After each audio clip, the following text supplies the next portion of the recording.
My name is Chris Rugaber, and I cover the Federal Reserve and the economy for the Associated Press in Washington. Well, today the Fed raised its benchmark interest rate by another hefty amount, a 3/4 percentage point increase.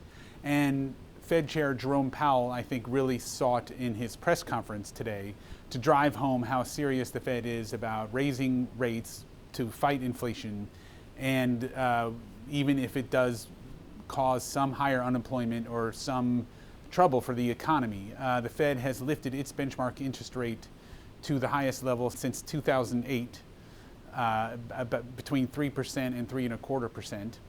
And that should push up borrowing costs, or it will push up borrowing costs for things like mortgages, auto loans, business loans. And the Fed hopes that by raising the cost of borrowing, it will slow spending and therefore slow the economy a bit, and then that will bring down inflation.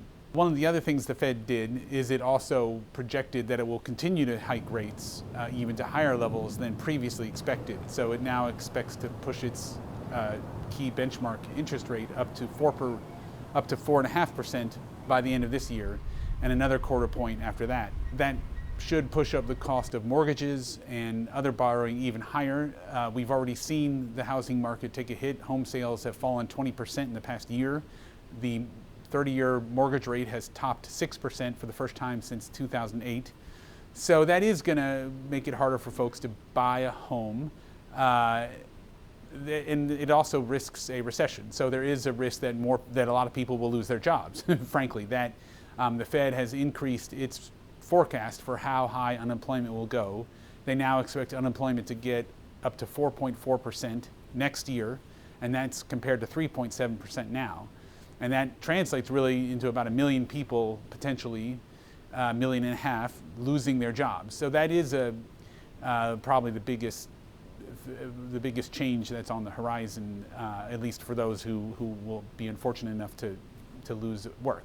But for other people, there will be higher borrowing costs on things like credit cards, mortgages, and auto loans. It was expected that they would do a lot of what they did. So, right, the big rate hike was expected, and it was expected they would project higher increases into the future, but they did project a little higher than many people thought. So it was a bit of a tougher set of measures than were expected. So the stock market has gone down some, and the bond market has also taken a hit. So there was that negative reaction. But it's in the same direction that people expected.